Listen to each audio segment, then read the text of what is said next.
Welcome back. We are about to start the High Wall of Lothric. This should be a cakewalk.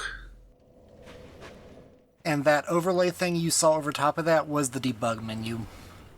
Just so you know it's still active.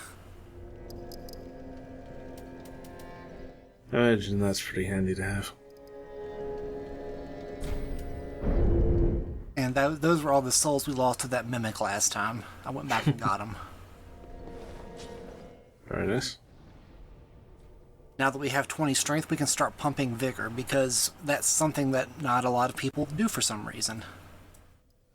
Yeah, I never really got that. I mean, sure, you don't need health if you dodge all the time, but, you know. You're going to get hit. Yeah. More of a safety net never hurts, you know. And we just made some exploding bolts, so let's give those a nice little test. Can't summon our friend. Alas. Oh god. Oh. Oh. We have to keep moving. For whatever reason, the way this guy programmed it, when you two-handed crossbow, you can fire full auto, but you have to move the whole time. Sounds like a weird oversight. That's also the reason, like, when you see me going into first person and sniping, the bolts fly off in weird fucking directions, because it's actually activating for half a second, full auto. Yeah, that definitely Weird, sounds right? like a mistake. I mean, when you're mucking with the games, the base games like animations and stuff, there's bound to be some weird glitches and bugs. I think it's hilarious myself. Fair enough. Anyway, the first half of this video is more or less exploring the parts of Firelink we haven't been to yet. Ooh, the ladle. I remember the whole thing in 2 about, hey, let's do a mundane build. The soup ladle that we have there is actually the best weapon in the game, but you have to upgrade it fully. And it upgrades with Estus Flask shards. Oh. That's quite an investment they're asking you to make until, you know, next playthrough. Yeah. I think I read that it takes like 1.5 to 2.5 playthroughs of just collecting and putting Estus shards in it to max it out. That's way too much investment because most players won't play the game that many times on one character. No, I certainly don't. There is a way to get an infinite number of Estus Flask shards. We have to equip the Company of the Covenant of Champions, whatever it's called. Yeah. And that drops all stones, like in Dark Souls 2, I guess. Okay. But the all stones you can use, I think it's like 12 or 15 plus 25,000 souls gets you 1 Estus Flask shard. Oh fuck, that's a lot of grind. It is, but it's not so bad. There's a lot of places where enemies can be respawned quickly. Well, I suppose if that's a thing you really want to do, if you, you know, really feel like powering up a ladle. It's not worth it to me, especially with the gun in our hands like this. Mm-hmm. I imagine no matter how strong the ladle gets, its range is still goddamn terrible. I imagine so. I actually haven't tried powering it, but I should do that.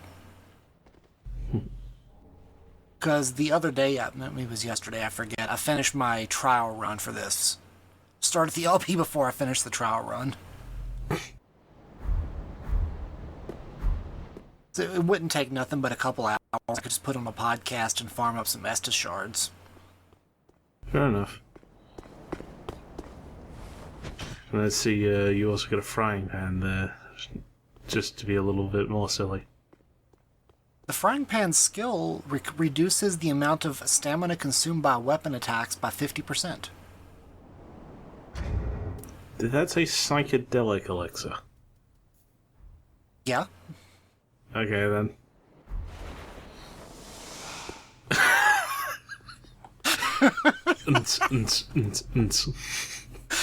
We are now a rave phantom.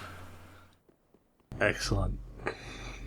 This gets old pretty quickly, but I'll leave it on for part of this video just for the laughs. Yeah, that's pretty good. Reminds me of when old games used to do rainbow blood cheats. Those are always so much fun. And the Firekeeper set that we just got there, we got all 4 parts of it within the past 2 minutes, gives you 2.5% extra soul drops per item you have equipped. Not bad, not bad. So you can quickly get a lot of souls fast if you know what you're doing. Mm-hmm. And that way Cinders is actually a pretty easy mod. That reminds me of, you remember how Demon's Souls had gender-specific equipment? Yeah, I do. I remember there was a bracelet or something you could wear that gave you plus 20% more souls, but it was female only. That's weird. Yeah, there was no good reason to make a male character in that game. Another thing that I'm wondering if is left in the remake. No idea. Might have to look that up. Also, that ring we just picked up is good and bad at the same time. Oh, endlessly and automatically. Oh dear. So you can just run everywhere, but there are massive drawbacks to doing so. Yeah, I can imagine that'd be hard to control. Oh, that plus, when you're sprinting, you do not recover stamina. Oh, yeah, that's also a very bad wrinkle. So while it's great, especially if you're doing solo boss fights, like in the first time I did a Cinders run with the gun, I had to use the Dash Master string to win some of those boss fights solo, and being able to stay out of the opponent's reach was really helpful. But also, these are the curses. So we're going to get 5% more souls in return for a bunch of enemies. Okay. Oh, sweet Jesus. And I'm making all the bosses harder. I imagine all the other various ones do similarly terrible things to you. Do things like shut off your FP regeneration, make enemies recover health, recover stamina, stuff like that. All sorts of fun times. But you get progressively more souls for enabling them. I'm sure there's some nutcase out there who plays with literally all of them switch on. I cannot imagine that. I think if you max out the HP recovery one for enemies, it does like 100 plus 0.01% of their HP per tick. Huh? Okay. How the fuck? That's a lot of health. Yeah, I'm not sure that's possible to deal with. You can see the downsides of the Dash Master string here.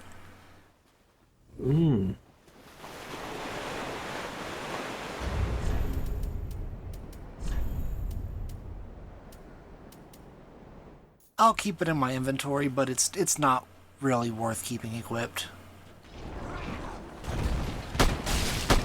I seem to remember that restores extra health with Estaflas ring is kind of weak as hell. I guess it's alright. 50% extra Estus isn't bad, especially if you have a Bone Shard or your Estus plus 10 or something. But there's much better rings to use. That is a thing I like about these games, like the rings become a lot more valuable in 2 and 3. Also, man, you just destroyed those dogs. The reason I enabled the Curse of Valor in particular is it said it enables primordial drops. The primordial drops not only upgrade your weapons past slabs, it also upgrades your rings. So if you get 30 primordial drops, you can upgrade a ring to +5. I imagine that gets pretty ridiculous. Oh yeah. A +5 Chloranthy is broken as shit. It's amazing. Stamina? What stamina? Pretty much, yeah. Like, my trial run was done with part of it was done with the Chloranthy +5. There were some boss fights I just didn't stop shooting. I didn't have to.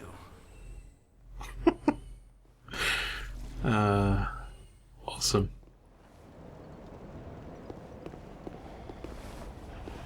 Well, welcome to the High Wall, home of, not much really.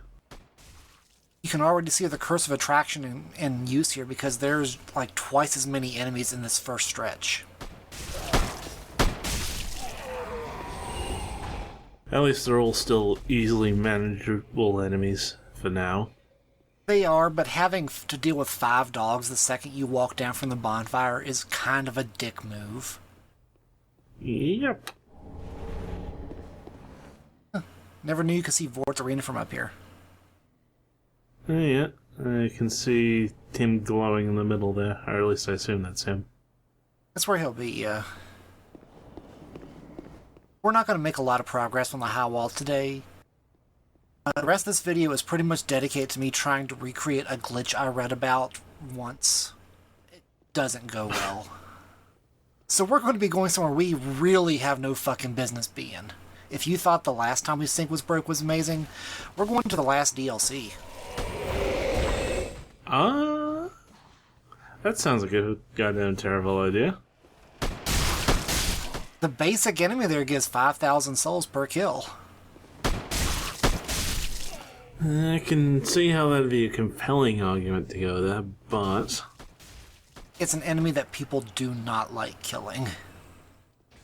Seriously, the suggested way to deal with them is to run past them or get a drop on top of them.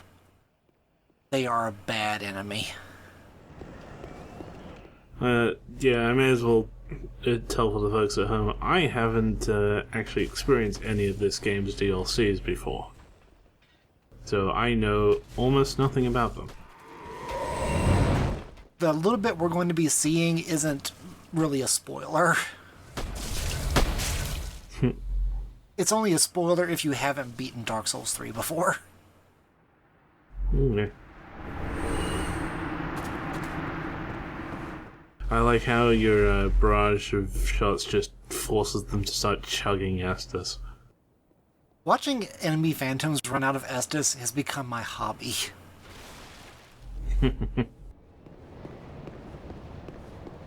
Anyway, this is where you would actually start the high wall if you weren't playing in Cinders. Yeah.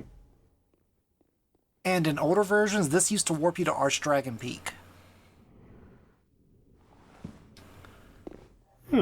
That's Now it warps you weird. to the last DLC. This is the Dreg Heap.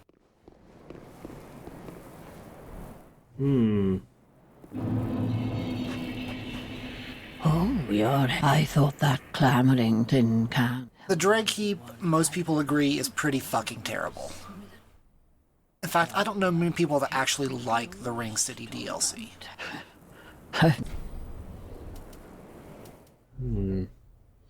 The look at this area reminds me of something. What's that? There's an area in FF14 that has the same sort of very slanted look to it. Also, Also, the Ash arrests our fall. I was gonna say, The glitch was, if you warp to the Dreg Heap from the High Wall of Lothric, and you die without touching the bonfire, you will wrong warp to Untented Graves. Now I want to do that because, fuck yeah. They fixed the glitch. yeah. Oh well. And now there are 14,000 souls in the ground, and I want those fucking souls. What you saw what that guy did to our health bar. Yeah, that seemed unfriendly. These guys, some of them respond, some of them don't. It is, if you were playing melee, it is 1000% not worth it to fight them. Oh boy. Yeah, they don't look very friendly at all.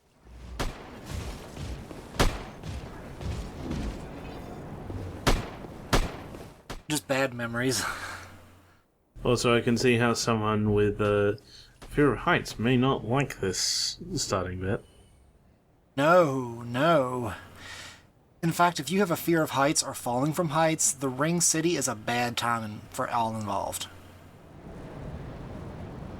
You can count me among those people, and there are a lot of nasty drops. Hmm. Down we go one last time. Yeah, I noticed you put the bone on your bar just so you don't have to walk back up there. There's no way back up there. Oh, is that a one-way drop? Yeah, that is a Okay. one-way drop. Fuck that. So yeah, the Dreg Heap is a terrible place. And it'll be a long time before we return here. I'll be interested to see it when we get there.